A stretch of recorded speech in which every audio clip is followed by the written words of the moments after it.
Cooperative urban bank అనేది ఎంతో మంది పెద్దలు అప్పుడే విద్యాసాగర్ చెప్పినట్టు ఎంతో మంది పెద్దలు ఇంతవరకు పనిచేసినటువంటి చైర్మన్ల కష్ట ఫలితం కూడా ఈ యొక్క బ్యాంకులో ఉంది. వాళ్ళందరూ స్ఫూర్తితో ఈ బ్యాంకును మరింత కాలం ముందుకు తీసుకెళ్లాలని చెప్పి నేను మనస్ఫూర్తిగా కూడా ఆ పాలక వర్గాన్ని కోరుకుంటూ అదేవిధంగా సభ్యులను కోరుకుంటూ ఇక ముఖ్యంగా అప్పుడే కిషోర్ 2 విషయాలు చెప్పాడు.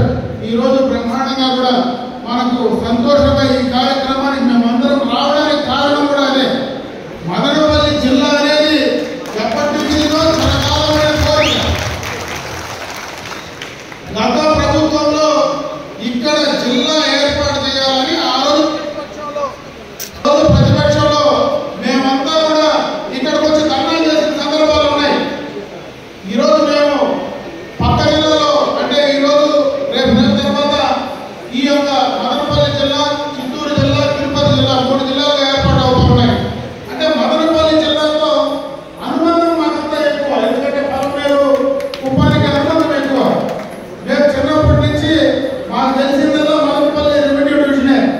భారతదేశంలోనే అతి పెద్ద రెవెన్యూ డివిజన్ ఏదైనా ఉంటుందంటే అది మదనపల్లి రెవెన్యూ డివిజనే. నేను గతంలో ఒకసారి మరి కిరణ్ కుమార్ రెడ్డి గారు ముఖ్యమంత్రిగా ఉండేటప్పుడు నేను పోయి అడిగాను, శాసనసభ్యుడిగా. ప్రతిపక్షంలో నేనున్నా, ఆయన ముఖ్యమంత్రిగా ఉన్నాడు. ఇది తప్పకుండా మీరు చేయాలా, మీరు ఈ ప్రాంతంలో ఉన్నారు కాబట్టి ఇది మా పరమేరు కూడా సపరేట్ చేయండి అంటే వద్దు, ఇది చరిత్ర భారతదేశంలో అతి పెద్ద రెవెన్యూ డివిజన్, దీన్ని విడదీసేది నాకు ఇష్టం లేదని చెప్పి ఆ రోజు కిరణ్ కుమార్ రెడ్డి గారు చెప్పిన మాటలు కూడా నేను ఈ సందర్భంగా చెప్తా ఉన్నా. అయితే గత ప్రభుత్వంలో వాళ్ళు తీసుకున్నటువంటి నిర్ణయాల వల్ల ఈ రోజు జిల్లాలను ఇష్టం వచ్చినట్టు వాళ్ళకు నచ్చినట్టు పెంచి పాడేసి ఈరోజు అందరినీ వాళ్ళ మనసులు ఇబ్బంది పెట్టారు, బాధ పెట్టారు. ఈరోజు ఎక్కడో ఈ మదనపల్లి వాసులకు ఒక పక్క ఎక్కడో పోయి రాయచోటులో ఆ ప్రాంతంలో ఉండేటువంటి అలవాట్లు, ఈ ప్రాంతంలో మన సంస్కృతి సాంప్రదాయాలు డిఫరెంట్ గా ఉంటాయి, వాళ్ళ సంస్కృతి సాంప్రదాయాలు డిఫరెంట్ గా ఉంటాయి. ఈ ప్రాంతంలో ఉండే మనమందరం కూడా కలిసిపోయేటువంటి పరిస్థితి ఉంది. అదే ఇప్పుడు నేను అప్పుడే చెప్పా, ఈరోజు మదనపల్లి జిల్లా పక్కన నేనున్న మదనపల్లి అంటే సొంతూరుగానే అనిపిస్తుంది. నేనే మీకు మదనపల్లికి ఎక్కడో దూరం ఉన్నట్టు మాకు అనిపించదు. ఎందుకంటే చిన్నప్పటి నుంచి రాజకీయంగా కానీ అన్ని రకాలుగా మదనపల్లితోనే మాకు అనుబంధం ఎక్కువ.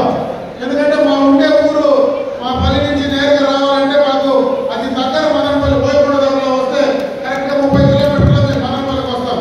మా ప్రాతల కాలం నుంచి మదనపల్లిలో వ్యాపారం కానీ ఏదైనా కొనాలన్నా అందరూ కూడా మదనపల్లికి వచ్చి కొనేవాళ్ళే. మేము చిత్తూరుకి పోయి ఎప్పుడు కొనేవాళ్ళు కాదు. ఈ వెస్టర్న్ పార్ట్ కల్చర్ అంతా కూడా ఒక రకమైనటువంటి కల్చర్ ఉంటుంది.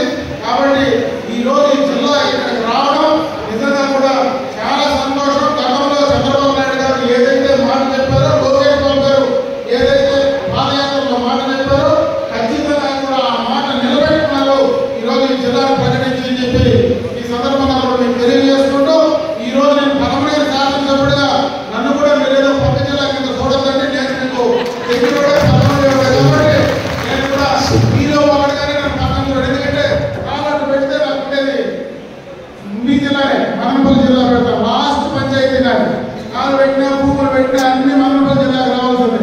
కాబట్టి ఈ జిల్లాతో అనుబంధం ఉండాలి. కాబట్టి ఈ సందర్భంగా మీతో పాల్పంచుకునే ప్రయత్నం చేశానని చెప్పి తెలియజేసుకుంటూ ఈ రోజు మళ్ళా చాలా రోజుల తర్వాత మిమ్మల్ని అందరినీ చూసి మాట్లాడేటువంటి అవకాశం కల్పించినటువంటి సాక్షి గారికి, అదేవిధంగా మీ అధ్యక్షుడు విద్యాసాగర్ గారికి మరొకసారి మనస్ఫూర్తిగా ధన్యవాదాలు తెలియజేసుకుంటూ సెలవు చేసుకుంటా. జై హింద్.